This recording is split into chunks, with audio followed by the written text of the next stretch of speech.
Good morning, ladies and gentlemen, and welcome to Harmon Museum, our October Lunch and Learn. I am John Zunkus. I'm the Education Director and Historian here, and I thought I'd let you know what's going on in the museum for the next month or so. We have our Lebanon Ghost Walks going on Friday and Saturday now through Halloween, the 17th and 18th, the 24th and the 25th, and the 31st and November 1st. They are 7 o'clock. It's a new route. If you've been on it before, it'll be slightly different. $20 if you'd like to come join us. We're going to have the Harmon Museum Ghost Hunt here at the museum on Friday and Saturday of the, I believe it's the 24th and 25th, if I'm not mistaken. Jeannie, do you know what date that is? Yes, 24th and 25th, Friday and Saturday. Okay, I was correct. Okay, that will be from 8 until 10, and we'll have paranormal investigators with all the proper gizmo, the voice phenomenon recorder and what have you, the electromagnetic field detector, and limited to only 30 people. If you'd like to come join, it'll be $35. October 17th, we're going to have, which is this Friday, we're going to have an opening of a new art exhibit in the Semendinger Art Gallery in Harmon Museum. It will be the Cincinnati Art Alliance. Artists from Westchester, Mainville, Mason, and Anderson Township will display some of their works between 6:30 and 8:30. There's an open house, which is free. Come join us, enjoy some hors d'oeuvres and refreshments, and take a look at the first day of that art exhibit. It'll be up until November 7th. On November 21st, we're going to have an exhibit on Tom Corwin. Tom Corwin, sort of forgotten today, unfortunately, a contemporary of Henry Clay and Daniel Webster, the most famous speaker in the United States prior to the Civil War. A fantastic resume, governor of the state, United States Senator, member of the General Assembly of Ohio, Secretary Treasury of the United States, minister to Mexico, and one of Lincoln's pallbearers at his funeral in Washington. And also one-time presidential candidate, and seriously considered that. I don't know, some of you may remember the TV show Profiles in Courage, 1964. Their very last episode was all about Tom Corwin, how he possibly could have been a president had it not spoken out against the Mexican War. He is a Lebanon, not a native born in Kentucky, but Lebanon brought up, 4 years old, and so far buried here in town. Nephew of one of our town founders. That exhibit will go on through January. And to coincide with that, I will be giving a lecture on Tom Corwin in our December Lunch and Learn. So other things going on, November 13th, a Thursday, the novella Nemo Black, manager of the docents and special events at the National Underground Railroad Freedom Center, will be part of our Twilight Lecture Series, which will be on a Thursday night, $15, 7 to 8. We have a lecture in the evening going on for a good part of the year now. I think you'll enjoy that. So we have a lot of other interesting things. Something new we're trying. You might be interested in this too. Beginning Wednesday, November 19th at 9 o'clock in the morning, we will have yoga at the Harmon. We will have Brittany Hopper, a certified yoga instructor who has done this sort of thing at the Cincinnati Art Museum. She will be conducting yoga classes. Initially, it's going to be in the Shaker Gallery. Only $5 a lesson if you'd like to come and try that. We'll see how that goes. I think you'll enjoy it. So it's something a little bit different. Coming up, future Lunch and Learns. On November 19th, we have Connections. Sue Watts, who has been, if I had to pick one individual who changed this room into the beautiful Art Deco conference center it is today, it would be Sue Watts. She worked diligently on this. She has been involved, and now on board of trustees, been involved with the Harmon Museum for decades now. She will give a talk on connections, the connections from the past to the present, how an invention hundreds, if not thousands of years ago was tweaked through the years to become what we have today. Everything from minor things like the way we plant, the clothes we wear, to transportation and the movement of water from the ancient Romans to what we have today. It should be a fascinating little lunch and learn lecture. As I mentioned, I'll be your speaker in December. I'm with December 17th.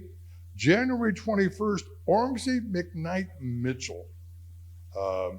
Pam Adams will talk about this Renaissance man. Born in Kentucky, grew up here in Lebanon, left Lebanon as a teenager to become a student at West Point.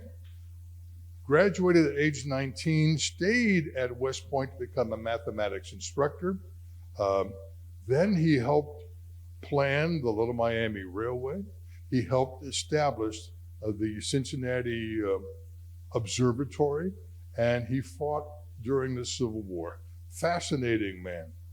And then on February 18th, Abraham Lincoln will be here. Yes, with the help of Mr. John Cooper from Columbus, Abe will be here. I have heard that with Mr. Cooper's assistance, Abe has given some fantastic lectures on what it was like being president, the 16th president of the United States.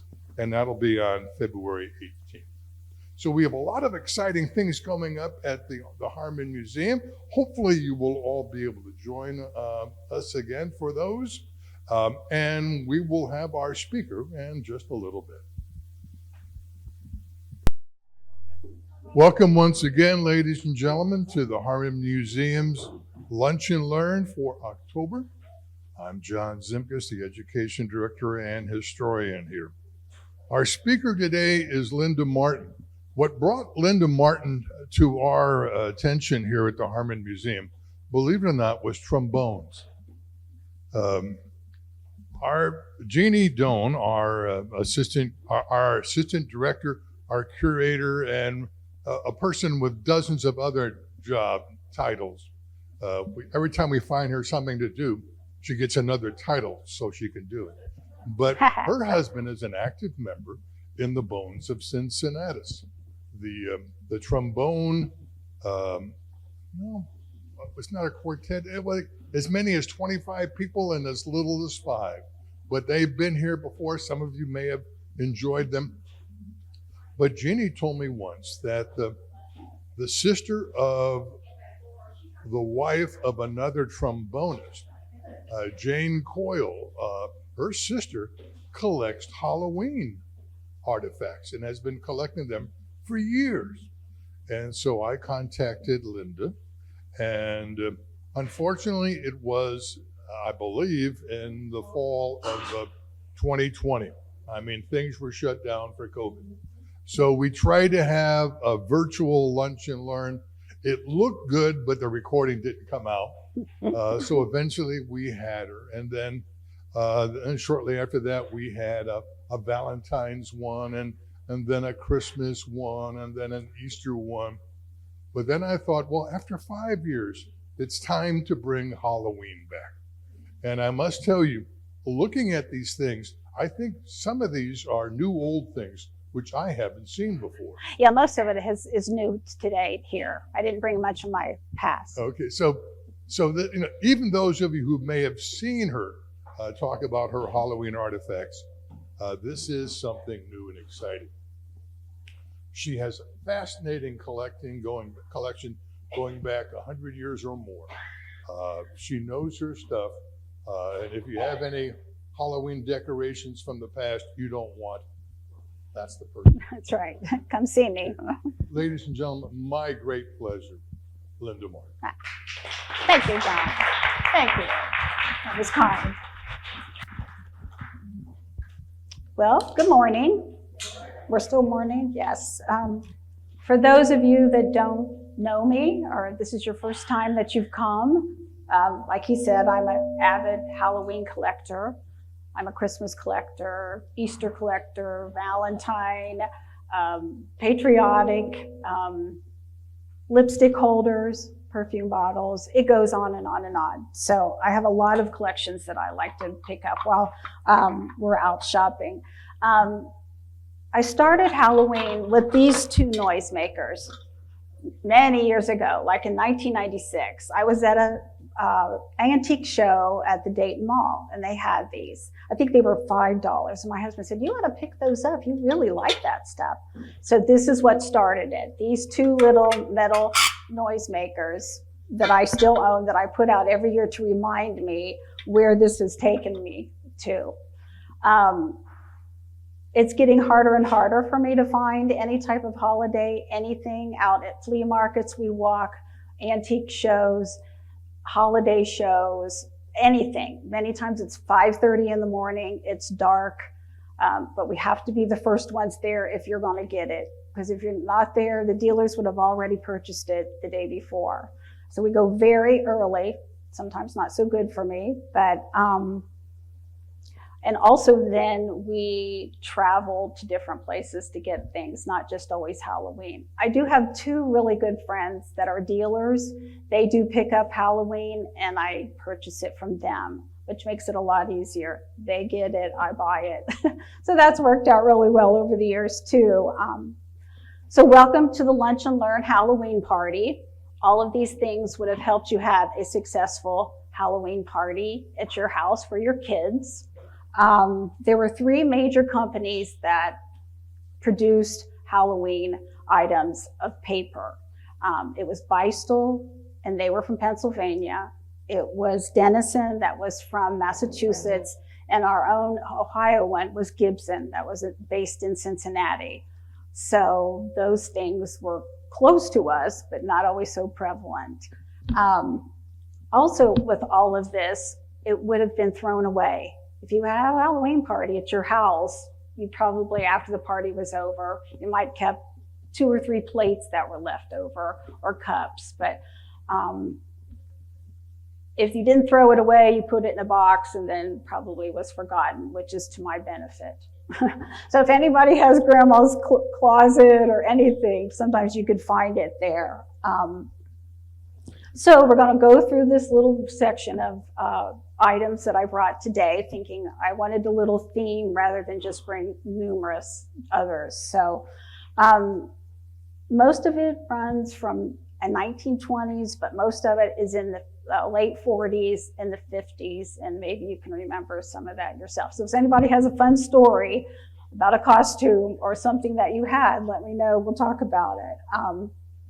So primarily, Halloween parties was an adult venue. Mostly it was for adults. Only until after World War II did it crank up for children to be involved in trick-or-treating and parties.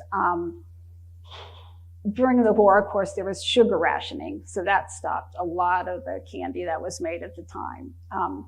After the war, sugar became prevalent, so then everybody could make whatever. Maybe some of you experienced that. So in 1950s, we saw a surge of party pieces, costumes, cups, saucers, anything that you could get your hands on. You had a successful party. So after that all was ready, and you know what happened after the World War II? Baby boomers. So we had gazillion baby boomers looking for something to occupy their time rather than things they shouldn't have been doing. I know we had some of those in our neighborhood. So if anybody has any questions as we go along, just let me know. Like I said, I tried to bring a sample of many things that I have. If you're going to have a party, you would first start with an invitation. We're going to get all of our friends and all of our neighbors and everybody to come over for a party.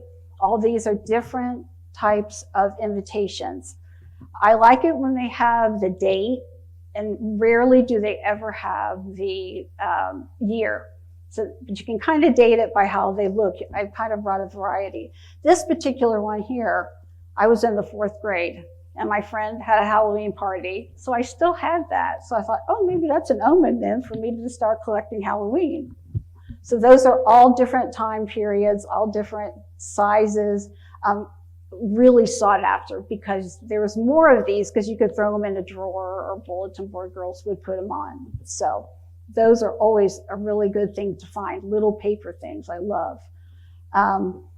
These would have been a place card. You would have had the little place card for everybody to come, sit at the little party.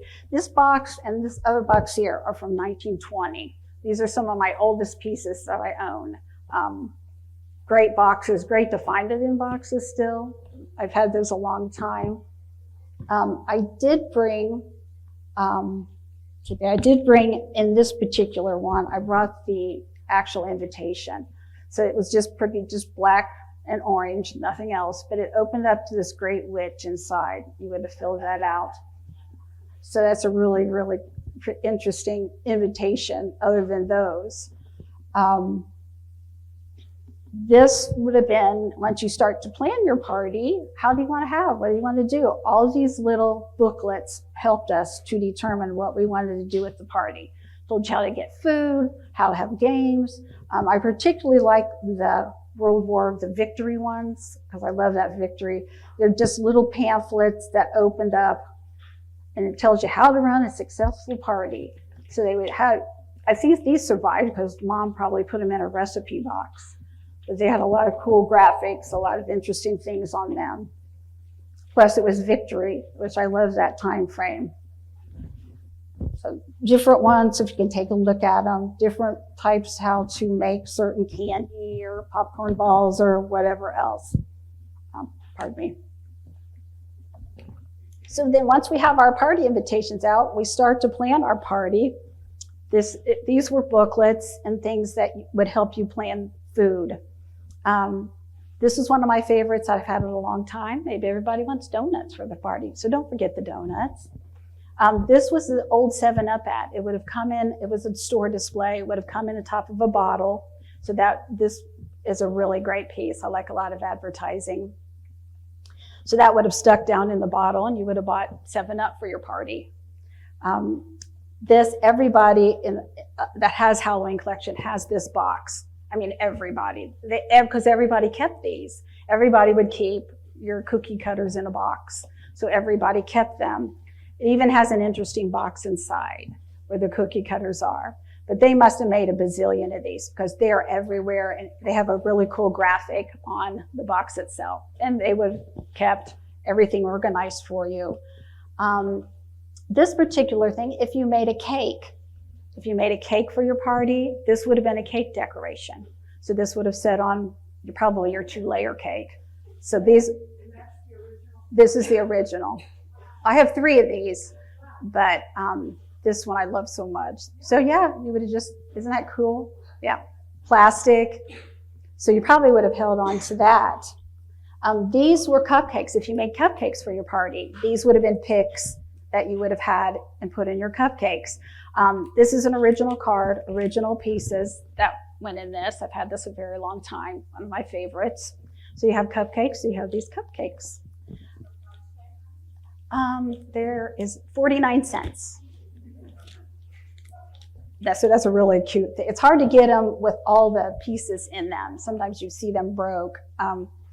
Then the rest, like this party book, these were Weenie Witch party books. These told how to fix your hot dogs. Franks is what they call them. Franks, Franks, Franks. So they had different ideas in them. They had masks on the back. You probably got these free at the store when you brought your hot dogs. It's Swift Premiums. It says for your Halloween party, serve these hot dogs. That would have made my husband very happy because he loves hot dogs. So I just don't want to miss anything as I go along here. Yeah. So this particular books that are older, I have really great graphics in it. These have everything in it, from invitations to invitations that you could have cut out and made. Do you remember the Valentine ones that you could get and cut them out? This is sort of the same as that, except for this has lots of other items in it that you could look at. Nut cups, aren't that cool? That's so cool. This particular book is uncut, so I feel fortunate to have picked this up. Actually, I think it's from, what did I say? 1952. Most of these are from 52. This one is the same as well. That's a recently acquired piece. So after you get your hot dogs and coffee cups and everything ready, you got to move on to plates and napkins. Nut cups. Who can remember these little nut cups if you went to a party? Love those. They would also be dual. You would put the person's name on the nut cup that was coming to your party, maybe put it at their place so they knew. To find these and have them survived was really a fun piece. A lot of times I like to get them with the names already placed on them, like Norman or whomever came to the party. I like that because it kind of makes it a little more personal. Various different sizes, different types. I have a real weakness for those, so I have probably double this amount, but I picked my favorites. So we have tablecloths, obviously older. I think this one's from 1945, 1950. Napkins that were never used, or a tablecloth still in the original pack. Hard to find, not used. Plates not used, cups, different. The graphics usually on the napkins are really great. They were very detailed. Of course, they were all thrown away, but you can still find napkins singular, same thing.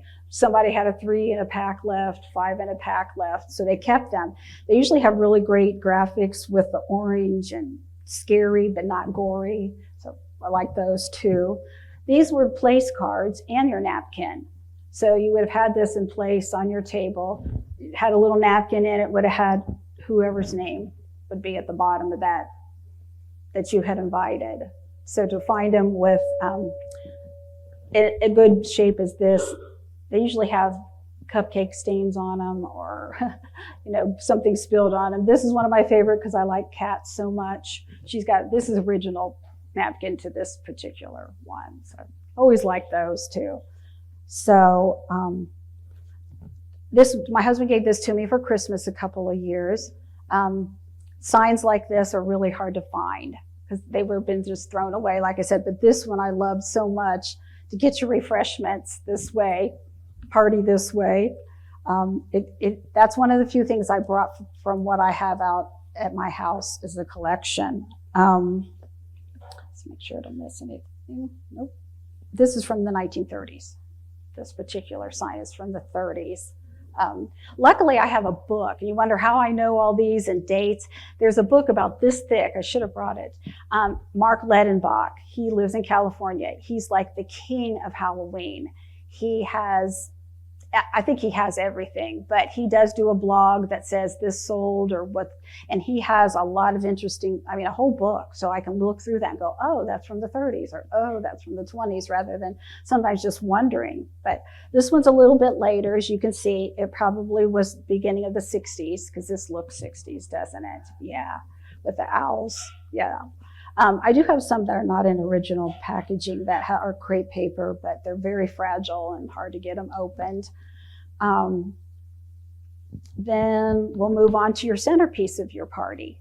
So you've got to have a centerpiece. You can't have a party without a centerpiece. So this beautiful black cat from German. It's a German piece. It's embossed. It's a really great piece. This one was put out by the Beistel Company. They only put it out for 2 years because people had a tendency to bend in the waist, and then it would just rip in the waist. Also, the bottom is not level. The front is higher than the back, so it's kind of hard. How would you sit that on your table with how that looks? It wouldn't sit flat. So I'm not so sure why they would design it like that, but they got people to buy it, and this is a very nice piece. You can't find them in very great shape. That's one thing I'm pretty proud of with my collection, is it's hard to find, and I also try to buy the best. When I first started out, I would just get pieces because, but then as I got older and I got a little more money, then I could trade it in for a better one. And then I would always have a friend that would purchase those things from me. So it's a win-win for everybody.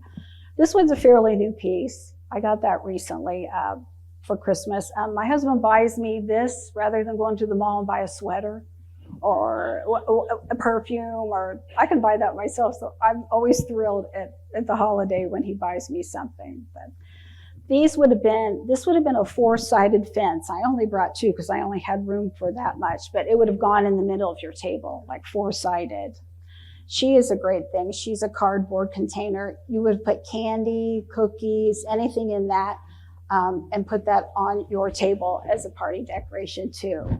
And this was one of my favorite pieces though. You're probably wondering why I have a white pumpkin man and an orange one. And I was explaining to my niece today, the company Rossbro did all the plastics. So they made this first. So then they think, well, what the heck? We got the mold. Why don't we just make orange snowman in the same design, the same little way?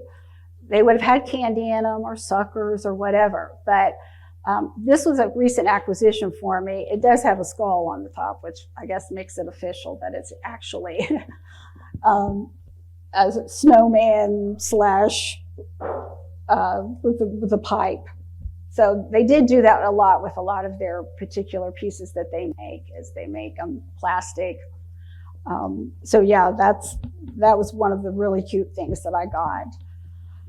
So then after we get our tables decorated, then let's get treats for the kids. So when they go home, you all probably remember these little bags that everybody got, trick-or-treating or whatever, popcorn. We were just talking about popcorn balls, or they put candy corn in them, or just anything that you could find to put in it. So I have quite a few of these. It's original pack that was never opened, that still has the band around it that tells you what you're going to get for a dime. You get 25 bags for a dime. So that's a lot, very lot. And they're in great shape, so I was able to pick that up.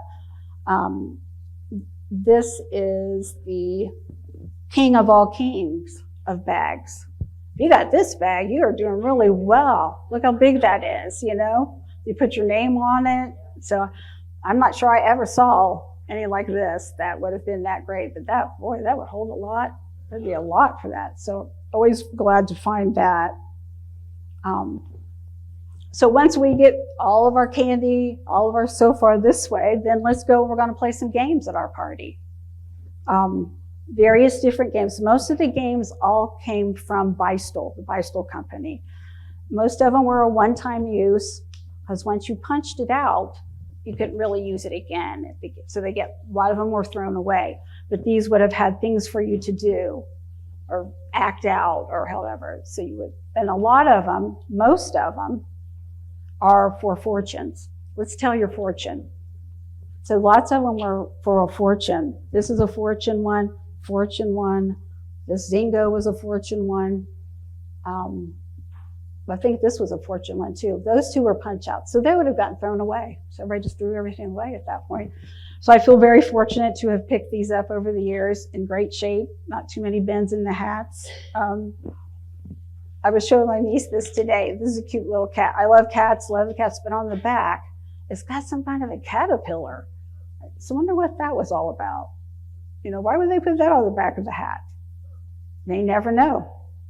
Made in the USA, so I know. But at least it's scary, not gory. That's what I like about it. Everybody that usually has Halloween that collects has picked up this game too, so they must have made a bunch of these. And because you could fold it back up, put it in the box. It has a really cool, it's pin the tail on the cat. So that would have been a fun way to do that. I see I have $5. I paid $5 for this. Wow. So that's a really good piece. It has tails and everything inside. So remember, pin the tail on the donkey. That's in here too. Let's just put that in there together. Some people wore their costumes to parties. So if you were able to, this is one of my favorites in really great shape, original mask. It was obviously a little girl because it's a skirt. Has great graphics, no tears in it. So probably most of them or very thin. If you'll remember, I don't know who had particular, did anybody here have box costumes? Jeannie did, you did? We did not. Our mother said the day before Halloween, well, you better go find something in the house that you're going to do for Halloween. And we were just talking about, we were hobos, scarecrows, moo-moos, ghosts, yeah. So all of those football players, we had a little brother, all of those. So that's what we were. We never had boxed ornaments, but I don't feel we missed out. But I have a lot of ornaments, or not ornaments, costumes. These are the best though. This one's one of my favorites. So I brought this to share with you. Great graphic here. This was from 1950. Would have been in like a Woolworth store, Grant's, any of those that would have come up. This would have hung for you to buy your noisemakers, party favors, hats, whatever you need. It's pretty fragile. It's been in pretty fragile condition. I keep it in a poster frame and that kind of preserves it some. But yeah, so Halloween night, great piece. I have numerous ones hanging in my house right now. So that's really the thing. The big cat, that was just a decoration. They didn't do anything. This is from 1942. So it's survived. It has a little boo-boos on it, but not bad. I dug this out of a notebook I had, so I thought, I'm taking that. They'll enjoy that. But it was made in the USA. It was also done by Bystle, one of the big companies. Garland, this guy is one of my favorites. He does not go up anymore. He only goes down. I just love him. I love his face. I love everything about him. I have several others. They might be missing a leg or an arm, but I still have them because I love them. So that pretty much takes care of everything that I have here today. Does anybody have a story they want to tell us, or anybody have been?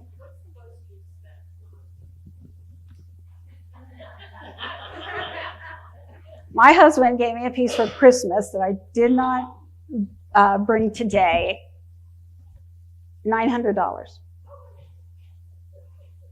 Yeah, that's what I said too, because he left the price on it.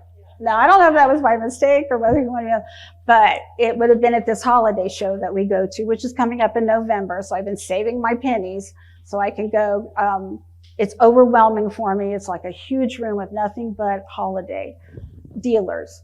So you're like, it's like, even to this day, I've gone to that for 30 years. You think I would be just calm. I can't be, because I think there's going to be something, well, I can't get it, or I can't find it, or something. So we have a good time with that. It's in Canfield. Yes. Linda, I noticed there is a blue and white one which says how to throw a victory Halloween party. Now, I would imagine that's World War II. This is World War II. Now, also, is the reason it's not orange because of the war? I don't know that exactly. I could not find any information much on it to know that. It may be that it's not orange. Maybe you had to use dye, different dyes and stuff. It could have been the fact that maybe they wanted you to see this rather than it being orange, to do it. You'd see it in a box, or this was probably at the grocery and you picked it up. I don't know who this Linda Darnell, but yeah, so she's promoting donuts and Royal Crown Cola.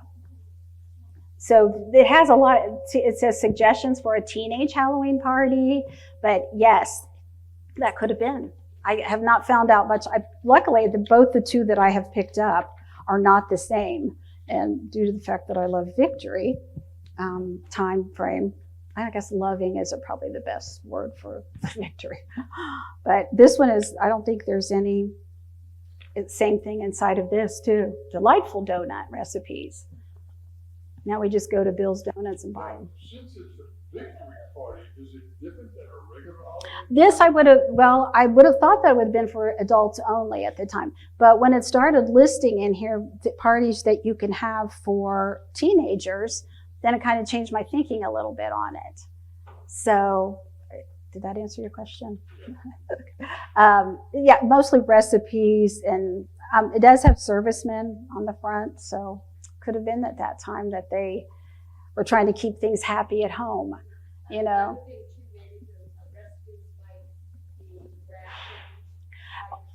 always was rationed. Yes, with the sugar, definitely, because we all know what happened to that. Let's see if there's any.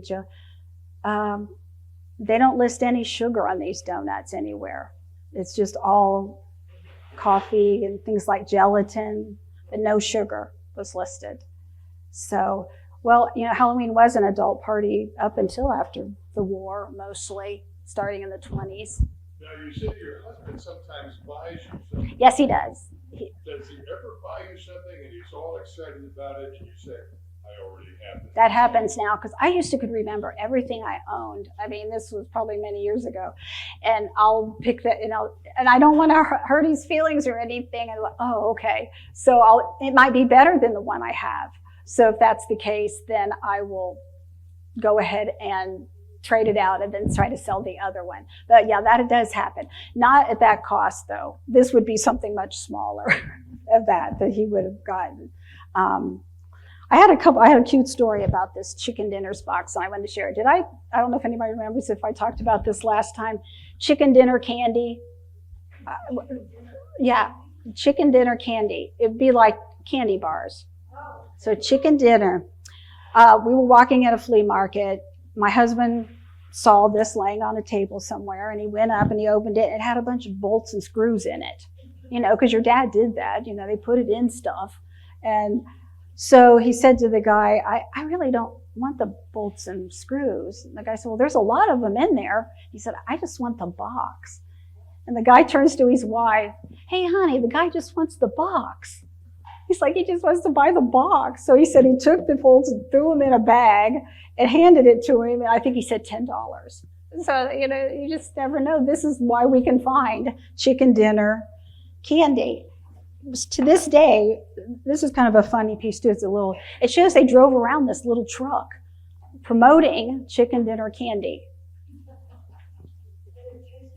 I can't imagine that it would taste like that. It's probably just a sugar, maybe in the form of like a gelatin. But I think it was in the shape of a chicken. But yeah, I found this postcard recently, and I thought, I'm putting that in the box with it so we know. So, I always close. Does anybody have any questions about anything or a story? Or yes? I have seen pictures in people having parties, and one in particular that we saw recently had noisemakers on the tables for children. So I don't know if they were just found them and geared up for them, because most of the noisemakers that I have brought in today are from the 50s. So you would take them trick-or-treating. So maybe they were a gift for the kids to take home, hopefully, with the whole, yes, ma'am.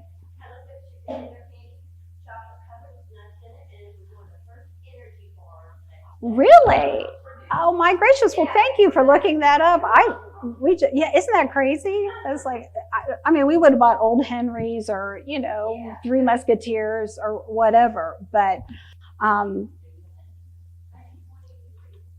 1923? I don't think that box is from Sperry. Yeah, it says that. Who knew? Yes. Well, a lot of this particular cat would appear, if you could tell, he's a little different. Hey, that's a German piece. It's embossed.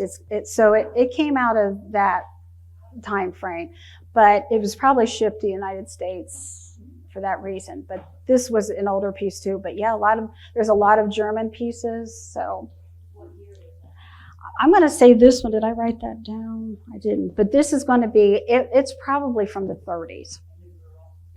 The girl's going to be more like, I think she was 30. It was 1950s.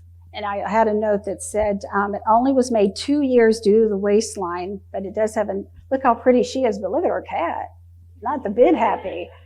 Picked the wrong cat for her. But yes, this would have been from the 50s then. I do have a couple statistics, which I always like to close with, see if anybody can remember. I just took this off these are 2023 stats about Halloween. It says 72 million children under the age of 18 went trick-or-treating in the United States. That's a lot. 90 million pounds of chocolate is sold the week of Halloween. Probably half that came to my house. The chocolate. Yes, I know. 60 million houses have steps to climb to collect their treat. And I think, oh yeah, so I think last time you won this, so you're not allowed to answer. What's the #1 candy in the United States that's sold during Halloween? Reese Cups. Yes, and does anybody know the second most purchased? I'm sorry? More specific. Peanut. I know, I thought that was I thought they say gummy bears. You know how children my grandkids only. No, actually I wrote it down that the least liked candy was candy corn, Necco wafers. I know, I don't know. Kids don't like that stuff, I guess. And then black licorice. I remember getting that. Do you remember getting those little boxes of black licorice? Yeah, that was pretty low on everybody's list. So that's the long and short of Halloween. I'm glad everybody came. Yes, ma'am. I just wanted to mention the memory of my mother who died this past spring. When I was in kindergarten, she made me a monkey suit. And I heard a million times about how hard it was to stuff the tail, because it was probably about 2 feet long. Oh my. It was really adorable. And I don't know where it is now. Oh. She made that animated suit. And then when I was older, in the mid-late 60s, McDonald's appeared. And so a bunch of my friends and I dressed as McDonald's characters. We had 2 people carrying the arch. Somebody was a hamburger and somebody was a milkshake. And then somebody dressed up like a fox crest. Okay, that was probably some mother that was behind that. Yeah, that was real. Yeah. Anything else? Well, thank you so You're so very welcome. much, Linda. Thank you for everybody Once for coming. again, fantastic collection and your knowledge of what you have here. Folks, if you'd like to come up Yeah, and take please a do. closer look, please Yep. do so. Questions? Remember, the Harmon Museum is open to you free, and also there's a discount at the gift shop. So take advantage of that, and we'll see you next month. Thank you. Yeah, it was super fun.